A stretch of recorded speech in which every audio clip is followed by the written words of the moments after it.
Welcome in to the Browns Halftime Live. Camryn Justice here. John Doss is not here right now. He is preparing to get ready for some Cavs coverage, so he will be out today. Just me here to talk about this game. And, there was some good, there was some bad. We'll start with the good. The opening drive, the Browns really did look like that offense back to what we've been surprised by this entire time, right? You've got a heavy dose of Nick Chubb. He's leading the way for you. And then you're mixing in some of those weapons. You are mixing in David Njoku, has had a stellar game, 6 receptions, 68 yards. Amari Cooper, 2 receptions for 63 yards.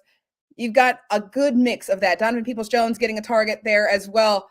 That's what you need from this offense. You need Jacoby Brissett to be able to use those weapons, but really go run heavy with Nick Chubb. They started off really well, right? And then things have kind of unraveled since then. There was the drive before last. It was very strange. Some draw plays. I'm not sure what was going on there. I think maybe getting in your own head again. The offense really stalled out there. But they've got 10 points on the board. It's a 3-point game. Browns down 10-13. Ravens on top. Their defense, yes, you know what? Michael says the defense, it's pathetic. The defense has struggled all season long. That is not a question. And today, struggling again. There have been some good. And it's strange because some of these guys look like they came to play, right? Alex Wright has had a couple of really big plays. Myles Garrett has a sack. Jeremiah Owusu-Koramoah got his hand on a ball on a really big third down stop. They've had some really good third down stops today. The defense has shown up in some of these big moments. They've held the Ravens to a couple field goals. But those bad issues that the Browns defense has really not been able to clean up, showing themselves again. A very big reception from the Ravens, just Swiss cheese defense, really wide open, led to a touchdown. That's the kind of stuff that spirals. It makes these Browns spiral. When the defense gives up really big plays like that, and that secondary isn't able to contain. Now, some of these big passes, rookie MJ Emerson is getting a little burned out there. He's a rookie. And so some of these things, it comes with time, it comes with experience. You kind of maybe want to see some of these veteran guys out there. Our next man up this week was AJ Green. Would love to see him have some time. They elevated Herb Miller. Not that they should take away from MJ Emerson. He's played stellar at multiple points this year, but I think that a lot of it has to do with just rookie experience. So that's that. But there are guys on this defense that really need to step up. John Johnson this week was this vocal leader. He talked about the team needing to commit to more effort outside of just the practice facilities. He called out his teammates for being players who aren't dedicated enough. And maybe that was the issue. But today he has struggled himself. So, you love the veteran leadership. You love to hear that vocalness from him. But what you need is action. He has struggled at times today with his coverage. Jacob Phillips is struggling a bit. Deion Jones making his debut. He will probably start to see himself wearing the green dot, that defensive play caller that Jacob Phillips has been handed the role to after Anthony Walker went out. You'll start to see Deion Jones kind of take on that role. He knows how to do it. He's a veteran. He's a former Pro Bowler. That's something that the Browns would like for him to start stepping up to, but you're not getting that right now. So there's still some issues defensively. Now, again, they've held the Ravens to 13 points. Just 1 touchdown. That's big. That needs to continue in the second half. If you're holding these guys to field goals, if you're holding the Ravens to field goals, if your offense can fire on full cylinder like it did in that opening drive and like we've seen, 5 weeks out of the 6, because last week was a little rough.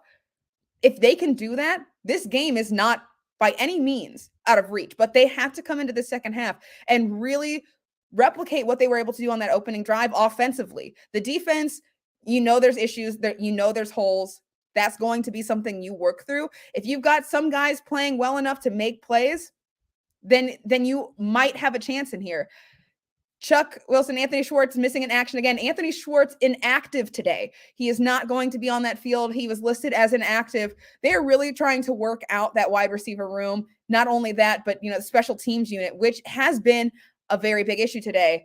Donovan Peoples-Jones back there as the returner. Past couple weeks has seen a mix of Donovan Peoples-Jones and, Demetric Felton.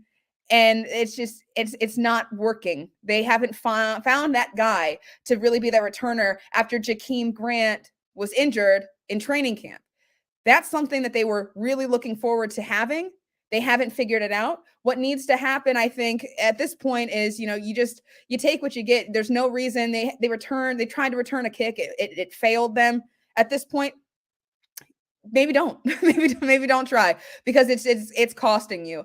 The special teams unit has had some really questionable things, not just today, all season long. That has been an area of concern. And listen, Mark, you know what? These clowns are a disgrace. That's a little maybe unfair. I mean, they are playing not so great football, but they haven't. If it's anything like last week, then you have a problem. Last week was a total meltdown. Today, again, still in this game, 3-point difference. It is what it is at this point, right? You see what they're able to do. You've seen some good, you've seen some bad. You go into the second half just really hoping that you can turn it around and get back to that good. Yes, this right there. Michael Gamble, run the ball. I can't preach it enough. There is only good things to come when you give Nick Chubb the ball. He will make yardage. He will get you where you need to go. If you centralize this offense around getting Nick Chubb the ball, you're going to get first downs. You're going to open up that offense because, they know you want to run, but they can't stop Nick Chubb. No one can stop Nick Chubb. Nick Chubb is making records this season. He makes records every season. He is making records this season. Don't shy away from that. Don't overthink it. Nick Chubb is the central point of this offense. And once you start to get him in the mix, then you can start getting that ball, passing it. There was a really nice deep pass from Jacoby Brissett to Amari Cooper. That was his biggest offensive drive this season. That was really huge. He's capable of doing that, especially when you have him in a position where guys are open. You're scheming guys open because they're working on containing the run. When you give Nick Chubb the ball, they're working on containing the ball or containing the run. And that's what you have to have in the second half. Cindy, I think we don't panic here. Listen, the Browns can't panic because at this point, yes, the Ravens get the ball back at the half. You have that defense that you've had those third down stops, prevent points in general. But I mean, if you can prevent and hold them to even a field goal, it's a 6-point game. All right, you come back down, you drive it, you're back in this thing. They cannot panic. They cannot overthink. Move the ball around, but centralize it around Nick Chubb. Jacoby Brissett has to have better awareness in the second half. He cannot keep making these plays. He has played very well, 12 for 14, 165 yards. The problem with Jacoby Brissett today is the problems we've seen in other games this season. In crucial moments where he needs to get that ball away, he can't take a sack. He can't lose yardage. He can't throw a pick. That's what he's done. And that's what he needs to make sure he doesn't do in the second half, because that is how this team spirals. The offense has been a pleasant surprise. The defense has been the thing that really needs addressed. Not the worst game from the defense today. Got to keep it going in the second half. We'll see if they're going to be able to do it. It should be starting soon. Honestly, this is one of the more promising Browns halftime lives that we've had here. You've had some ones that looked like they should be wins and kind of melt down. This one seems like a really big challenge, but still promising that they could pull this off if they play the right way. They don't get in their heads. They keep their foot on the gas, turn things around a little bit. I don't think we're in a bad spot, but there's a whole second half to go. We missed John Doss, but it's fine. He held the fort down. Thank you guys for watching. We'll be back next week, Monday Night Football, another divisional rival against the Bengals. We'll have that game on News 5, so you'll make sure to catch it there. This halftime live, we'll figure that one out as we go. And I think it's going to be a really good game, especially if the Browns can pull this one off. If they can pull this one off, that's 2 divisional wins with a third on the way. But the second half is yet to come. We'll see it then. Thanks, guys, for watching.